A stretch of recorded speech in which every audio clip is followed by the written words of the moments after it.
When I made my last video on the 144,000, I said that maybe I would share with you the conclusion of everything the Holy Spirit has showed me about the 144. But to be fair, I caveated by saying that there's always deeper places in God, and I'll probably be right there, tomorrow. And that was true. Maybe it wasn't tomorrow, but it was, right after. That the Holy Spirit took me right back to the 144,000 because there are deeper places. So what I want to show you today that the Holy Spirit showed to me yesterday are another place where we've seen the 144,000 that I have never noticed until the Holy Spirit showed it to me. So in Revelation 14:4, we see that these are they which were not defiled with women, for they are virgins. These are they which follow the Lamb wheresoever he goes. And there's two key words in here that, or key to finding the connection.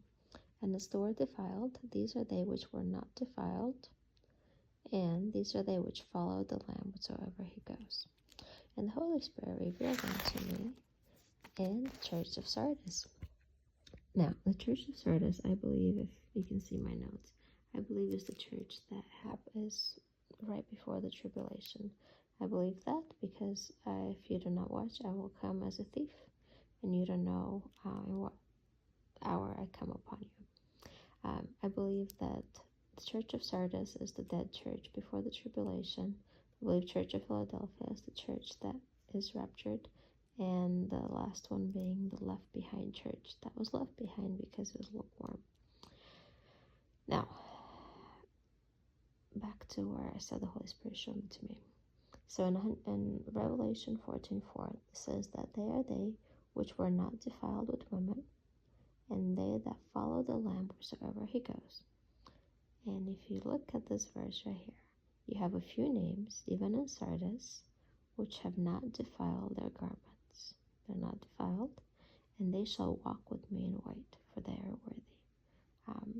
I have a concordance, and looking at the walk with, it has the implication, or it means to follow me. And they will walk with me in white, for they are worthy. And we just saw that the 144,000 have not defiled themselves with women, and they will follow the Lamb wheresoever he goes. Other key to notice, the word few is the same one and the same Greek word that's used when he says the laborers are few or the few are chosen, which in itself doesn't mean anything, but even in the midst of the church, God has his servants that are they're pure.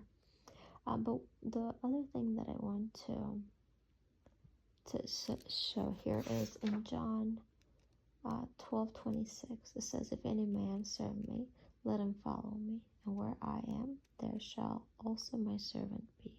So I believe that these are they who are the servants of God, for they will walk with Jesus. They'll follow Jesus now, but also in the time to come. So the point that I want to make here is on the word defile. So this word defile is the same Greek word. This defile is the same G3435, and it's used 3 times in the New Testament. One time it's right here. They have not defiled their garments.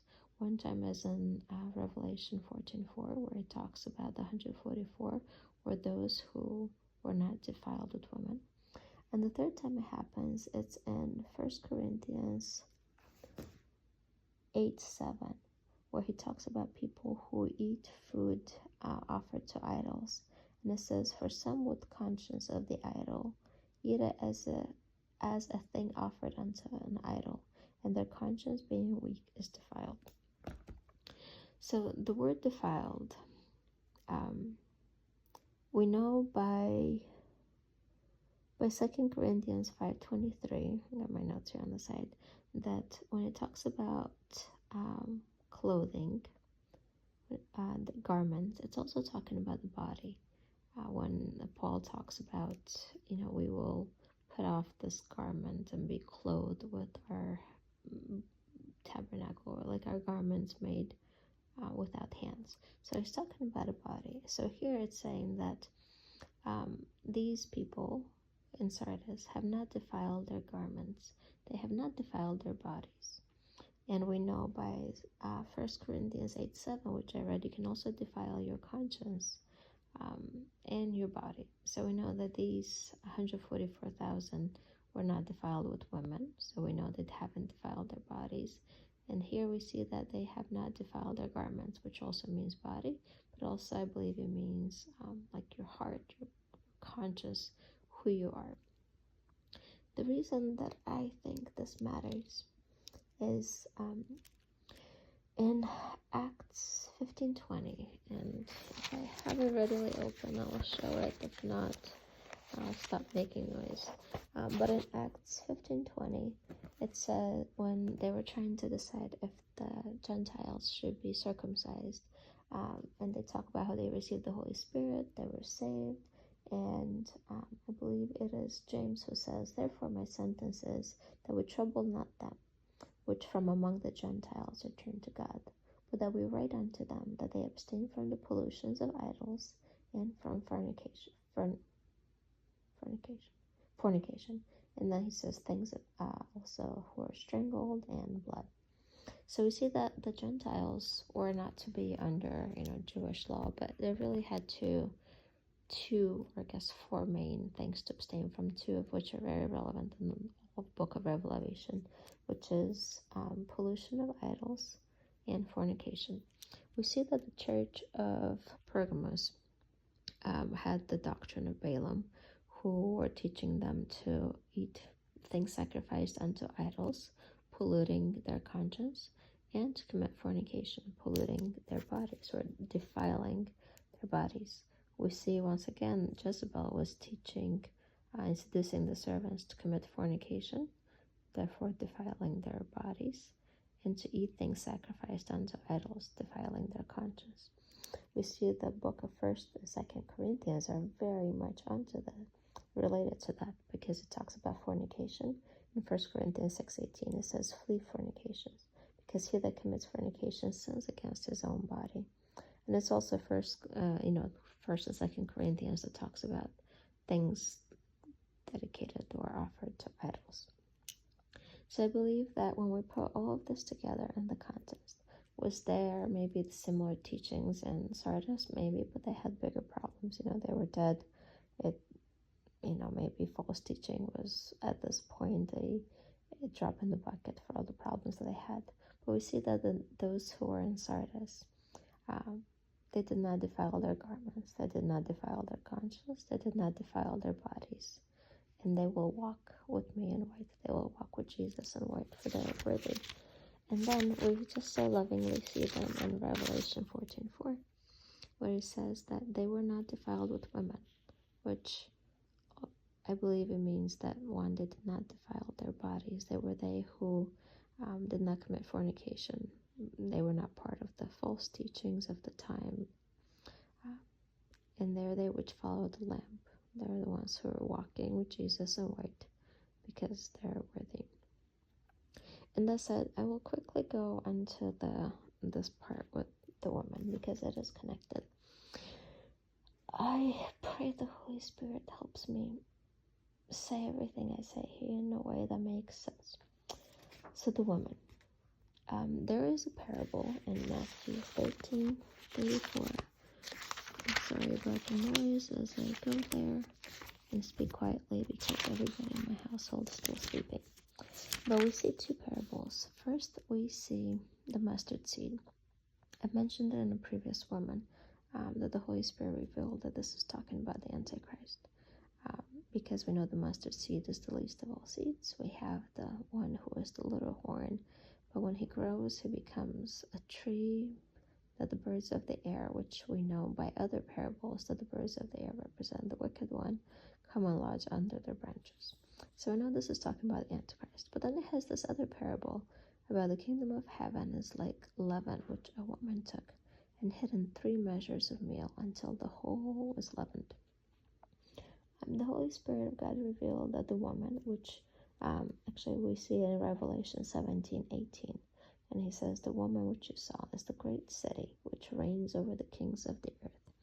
We know the woman is the church. We know in the end times the woman represents the church of the Antichrist, the false religion.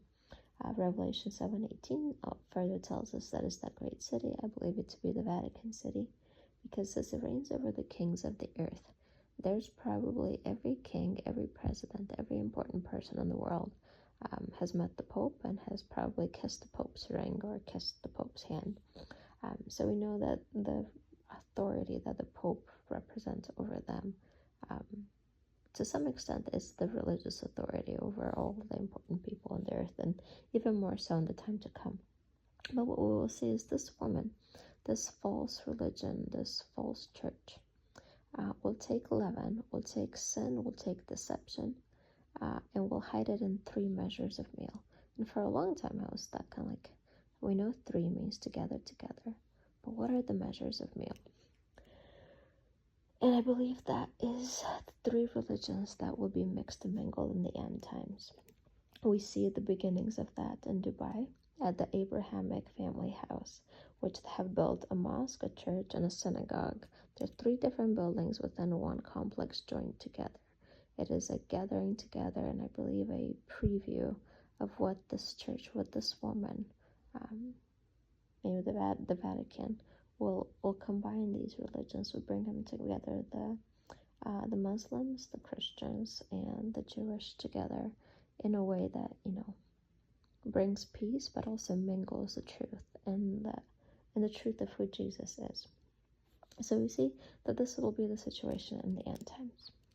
Now, back to the 144,000 and the woman.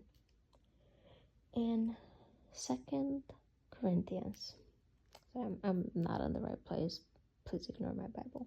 But in 2 Corinthians 11:2, Paul tells the Corinthians, "For I am jealous over you with godly jealousy, for I have espoused you to one husband, that I may present you as a chaste virgin to Christ." And then 2 verses later, he tells them what the problem is. He says, "For if he that comes preaches another Jesus, who we have not preached, or if you receive another spirit or another gospel, you bear with them." He's talking about the false teachers who are bringing them another Jesus, another spirit, another gospel. And that goes against what he wants to do, which is to present them as a chaste virgin to Christ. So I believe that when it's talking about the 144,000 have not defiled themselves with women.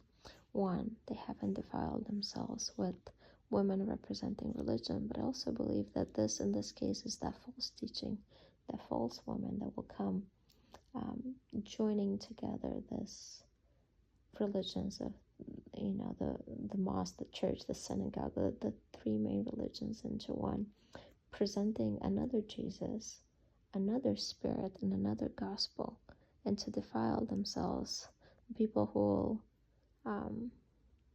buy into this religion will be defiling themselves, because there's really 2 ways to defile yourself. You defile your conscience with idols, and you defile your body with fornication. And to some extent, I believe both of those will once again be into play with this false religion. Alright, that said, let me see. Let me quickly glance at my notes, make sure I haven't missed anything else.